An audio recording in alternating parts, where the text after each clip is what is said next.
Hello my friends. तो आप लोग कैसे हैं? उम्मीद होगा आप लोग बहुत ही बढ़िया होंगे, खा पी के एकदम मस्त होंगे, है कि नहीं। चलिए आज मैं आप लोग के सामने फिर से नए वीडियो के साथ आया दोस्तों, जो कि आप लोग के लिए बहुत इंपॉर्टेंट होने वाला है ना। हम लोग क्या पढ़ेंगे आज? हम लोग ग्रामर का एक और पोर्शन क्या करेंगे, क्लियर करेंगे, है ना। मतलब एक्सप्लेन करेंगे इसको बढ़िया तरीके से और बेहतरीन ढंग से, है ना। चलिए हम लोग शुरू करते हैं। हम लोग शुरू करेंगे क्या, वॉइस, है ना। तो देखेंगे सबसे पहले वॉइस क्या होता है, वॉइस को कितने टाइप्स होते हैं, है ना। वॉइस को चेंज हम लोग कैसे करेंगे, हम लोग सारा कुछ धीरे धीरे हम लोग सीखने वाले हैं दोस्तों। चलिए तो सबसे शुरू हम लोग शुरू करते हैं वॉइस, है ना। इंग्लिश ग्रामर का एक और पोर्शन है वॉइस, है ना। हम लोग इसके पीछे डायरेक्ट एंड इनडायरेक्ट स्पीच को हम लोग क्लियर कर चुके थे दोस्तों।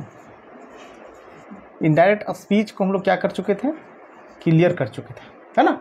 तो हम लोग आज पढ़ेंगे वॉइस। उसके बाद धीरे धीरे हम लोग टेंस, है ना, सेंटेंस, है कि नहीं, उसके बाद रिमूव टू वगैरह सारा चीज़ हम लोग क्या करेंगे, धीरे धीरे करके हम लोग क्लियर करते चले जाएंगे।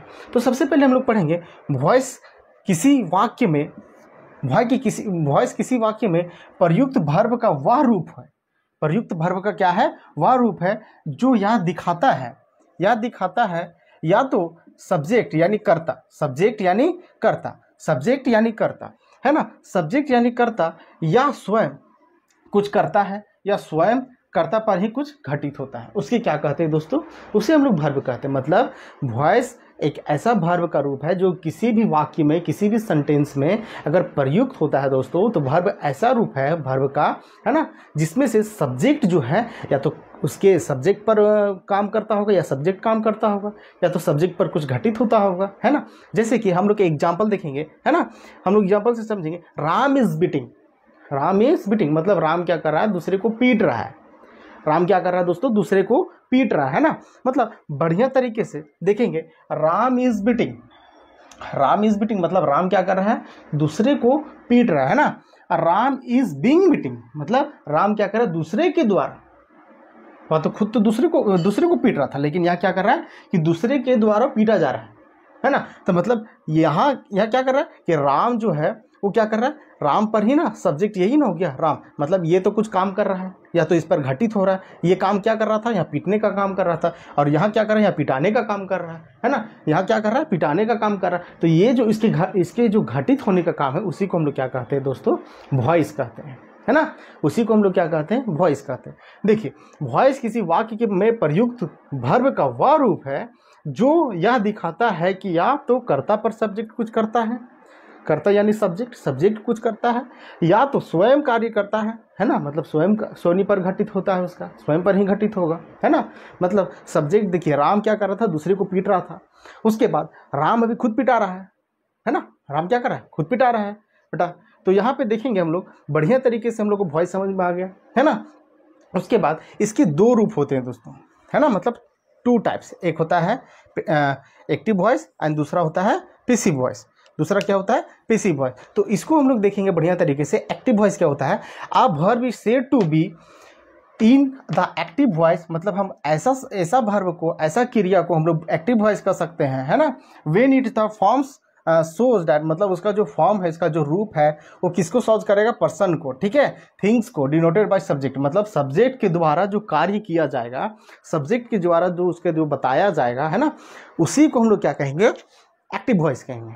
मतलब देखिए कि यहाँ राम इज बीटिंग, है ना, मतलब राम के द्वारा क्या कराया जाता था, दूसरे को पीटा जा रहा था। तो ये क्या हो जाएगा दोस्तों, ये हो जाएगा एक्टिव वॉइस हो जाएगा। जैसे कि हम लोग पढ़ेंगे, है ना, एक्टिव वॉइस कौन हो जाएगा, जैसे राम इज बीटिंग, हम लोग एक ही एग्जांपल से समझेंगे। तो यह क्या कर रहा है, राम दूसरे को क्या कर रहा है दोस्तों, पीट रहा है। तो क्या कर रहा है, a verb is said to be in the active voice when it forms the person shows that person और things denoted by the subject does something. मतलब इसके बारे में, सब्जेक्ट के बारे में जो कुछ कहा जाएगा या बतलाया जाएगा, जो कार्य खुद करेगा, उसको क्या कहते हैं, है ना, उसको कहेंगे एक्टिव वॉइस कहेंगे, ठीक है। उसके बाद मतलब इस पर कोई घटित नहीं हो रहा है, मतलब ये काम कर रहा है, खुद काम कर रहा है ना, सब्जेक्ट ही काम कर रहा है, इस पर कोई घटित हो रहा है। अभी ये राम नहीं पिटा रहा है, ये दूसरे को पीट रहा है कि नहीं। उसके बाद हम लोग जब देखेंगे पैसिव वॉइस में, देखेंगे पैसिव वॉइस क्या होता है, a verb is said to be in the passive voice, मतलब हम लोग वर्ब का वैसा रूप को हम लोग पैसिव वॉइस कहेंगे when it form shows that, मतलब उसको, उस रूप को हम लोग सोच करेंगे, उस रूप को दिखाएगा, ठीक है। That the something is done to the person, मतलब किसी सब्जेक्ट के द्वारा, किसी पर्सन के द्वारा, किसी थिंग के द्वारा अगर उसको क्या किया जाएगा, अगर उसको जो है रिप्रेजेंटेशन किया जाएगा, उसको दिखाया जाएगा, उसको बतलाया जाएगा, उसी को क्या कहेंगे हम लोग दोस्तों, पैसिव वॉइस कहेंगे। क्या कहेंगे? Passive voice. जैसे कि Ram is being beating, Ram is being beating. यहाँ पे क्या कर रहा था, यहाँ पे राम क्या कर रहा था, पिटा रहा था, मतलब पीट रहा था, सॉरी पीट रहा था। और यहाँ पे क्या कर रहा है, राम खुद क्या कर रहा है, पिटा रहा है ना। राम इज बीइंग बीटिंग, ठीक है, मतलब राम क्या कर रहा है, बीइंग जो बीटिंग है वो खुद पीट रहा है ना। बीइंग बीटिंग मतलब राम खुद पिटा रहा है ना। बिटेन क्या हो जाएगा, बिटेन, सॉरी बिटेन क्या हो जाएगा, बिटेन, थर्ड फॉर्म है कि नहीं, बिटेन, है ना। बिटेन मतलब राम जो है खुद क्या कर रहा है, पीट रहा है और पिटा रहा है। मतलब इस तरह का जो फॉर्म है वो क्या कहेगा दोस्तों, मतलब active voice and passive voice. समझ में आया? भर्व किसे कहते हैं, पैसिव वॉइस किसे कहते हैं? भर्व का मतलब भर्व का ऐसा रूप, ऐसा क्रिया है ना, जो किसी वाक्य में जो प्रयुक्त होता है, वो जो किसी भर्व में या किसी को कार्य करता है, सब्जेक्ट जो स्वयं कार्य करता है या उस पर घटित होता है, उसी को हम लोग क्या कहते हैं, वॉइस कहते हैं। वॉइस के कितने रूप होते हैं? 2 रूप होते हैं, पहला एक्टिव वॉइस, दूसरा पैसिव वॉइस। पहला एक्टिव वॉइस, दूसरा पैसिव वॉइस। एक्टिव वॉइस क्या होता है?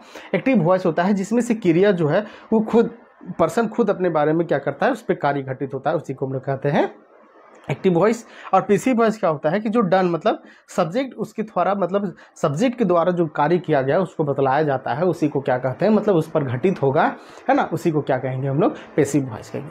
तो कि आप लोग को समझ में आ गया होगा तो लाइक करें, सब्सक्राइब करें, कमेंट करें, ठीक है। हम लोग इसके बाद हम लोग क्या करेंगे दोस्तों, है ना, इसके बाद हम लोग जितने भी टेंस हैं, जैसे present indefinite tense, present continuous tense, present perfect tense, present perfect continuous tense, past tense, future tense, तीनों का हम लोग इसमें चेंज करके हम लोग देखेंगे दोस्तों। एक एक वीडियो में, हर एक वीडियो में हम लोग चेंज करके इसी तरह से देखते चलेंगे कि किस तरह से हम लोग active voice to passive voice में चेंज करेंगे, और सारा कुछ सारा हम लोग क्या करेंगे, आगे चल के हम लोग ग्रामर इसी तरह से पढ़ते चले जाएंगे। तो कृपया आप लोग क्या करें कि मेरे YouTube चैनल को अपने दोस्तों के साथ शेयर करें, लाइक करें, सब्सक्राइब करें, है ना, बेल आइकन को प्रेस करें, ताकि मेरा जितने भी न्यू वीडियो आए और जो मेरे न्यू व्यूअर है वो भी ये सब काम कर ले, है ना, ताकि सबको क्या करें, अलग अलग तरीके से अलग अलग वीडियो पहुंचता रहे और अलग अलग नोटिफिकेशन में मिलता रहे। थैंक यू, धन्यवाद।